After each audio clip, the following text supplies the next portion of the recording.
L'année 2022 touche à sa fin et s'il y a bien un fait marquant à retenir au niveau politique en France, hormis la réélection d'Emmanuel Macron à la tête du pays, c'est l'émergence des femmes dans l'hémicycle.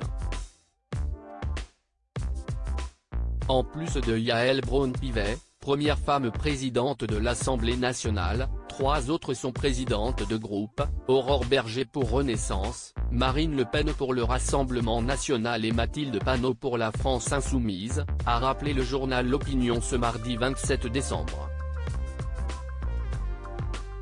Des députés de la France insoumise, Mathilde Panot est peut-être celle qui s'est le plus fait connaître en 2022.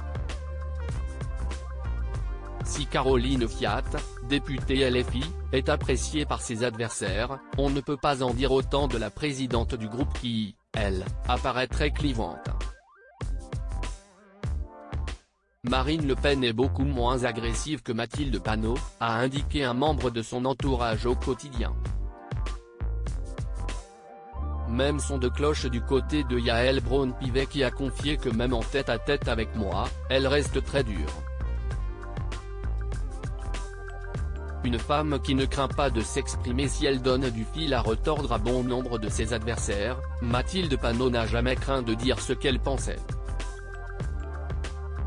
Elle avait notamment pris la parole sur Twitter en novembre pour dénoncer certaines prises de position, notamment du RN, visant à ralentir l'adoption de la proposition du texte de loi qui prévoit d'inscrire le droit à l'interruption volontaire de grossesse, IVG, dans la Constitution, amendement hors sujet sur l'immigration ou la priorité nationale. Voici comment le RN et les LR font obstruction au texte que nous portons sur l'IVG et la contraception. La honte, si est-il pour quand ? Avait-elle tweeté. Finalement, les députés avaient adopté, en première lecture, la proposition de loi. Dans Libération, en août, elle déclarait sur son image et le sexisme à l'Assemblée nationale, « Pour l'instant, je ne vois pas de changement radical. J'ai toujours une image de sauvage, de harpie », avait confié la chef de file des députés de LFI, avant d'ajouter « Tant mieux s'ils ont peur de moi ». Mathilde Panot reste fidèle à elle-même et cela lui réussit pour l'instant.